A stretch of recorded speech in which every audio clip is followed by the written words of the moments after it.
ni utayari wa serikali ya Chama cha Mapinduzi inayoongozwa na Dr. Samia Suluhu Hassan kuleta maridhiano miongoni mwa Watanzania. Lakini mtakumbuka kwamba tarehe 29 mwezi wa 10 tulikuwa na uchaguzi mkuu katika taifa letu.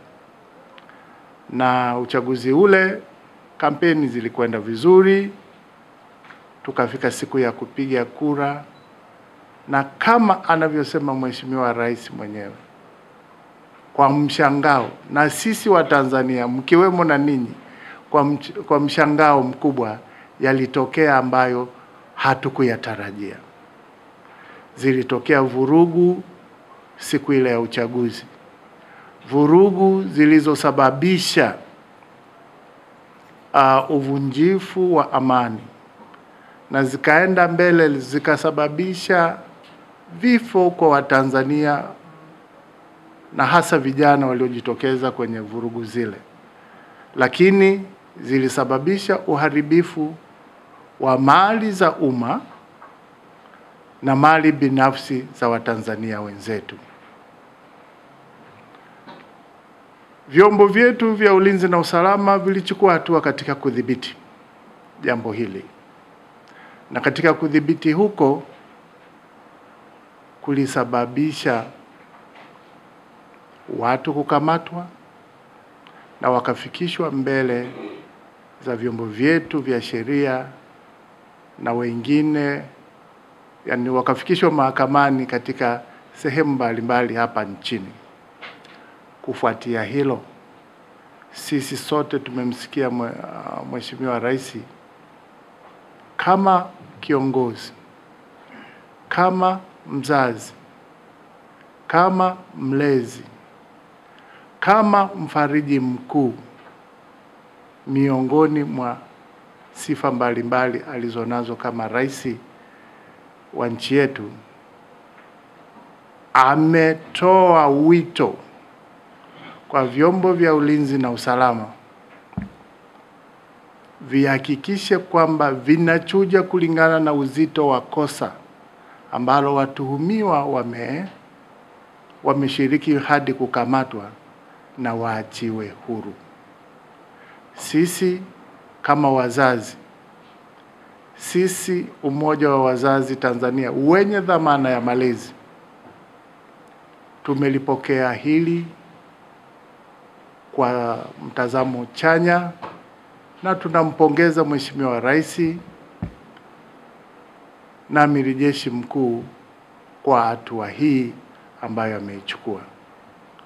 Ameichukua kama mama, ameichukua kama mlezi, lakini kubwa hapa kuna lugha, nikitumia hii lugha kwamba with a motherly heart, kwa moyo wa kimama, kuhakikisha kwamba analitibu taifa na hasa kwa vijana wetu. Isingekuwa rahisi sana kama asingekuwa na utu, kama asingekuwa na ungwana kuliona hili kwamba kupitia msemo wa Kiafrika kwamba mtoto akinyea mkono, mkono huo usafishwa na haukatwi. Hicho ndicho Mheshimiwa Rais amekizingatia na kuamua kutoa msamaha huo. Kadhalika, sisi wazazi wa Tanzania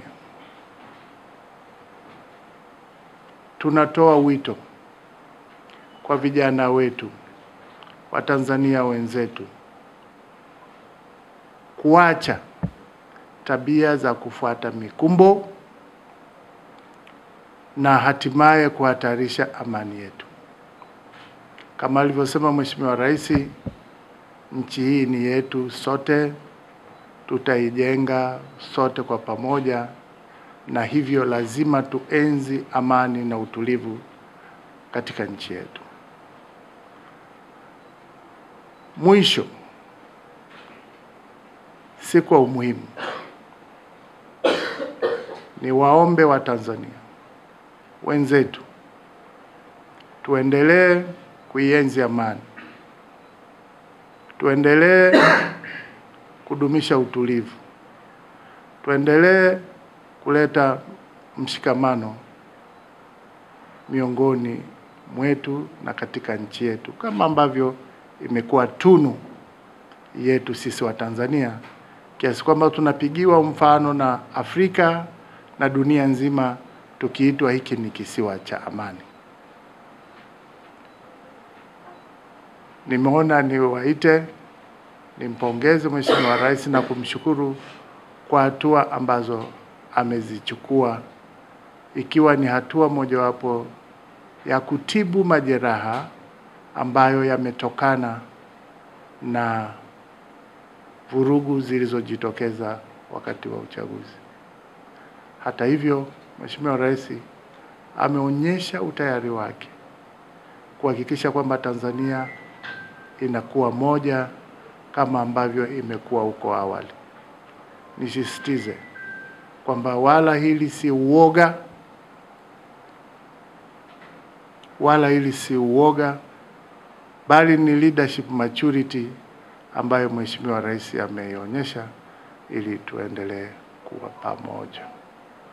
Kadhalika, kwa sababu jambo hili linagusa vijana, nampongeza Mheshimiwa Rais katika hotuba yake ambayo yeye amesema anapokwenda kuitengeneza serikali, na hapa tumuombee kwa Mwenyezi Mungu amuongoze vizuri ili aweze kuwapata wasaidizi wazuri, wakiwemo mawaziri, manaibu, makatibu wakuu wa mikoa, kadri anavyoendelea kutengeneza serikali, awapate watu wazuri watakao kumsaidia katika kutekeleza majukumu yake. Niwaombee Mheshimiwa Rais afya njema na kila la heri. Muombee Dr. Emmanuel Nchimbi, makamu wa rais, afya njema na siha njema na kila la heri. Nimuombee Dr. Hussein Ali Hassan Mwinyi, kila la heri na afya njema. Waziri Mkuu mpya Dr. Mwigulu Nchemba na sisi wa Tanzania wote kwa umoja wetu. Asanteni sana kwa kunisikiliza.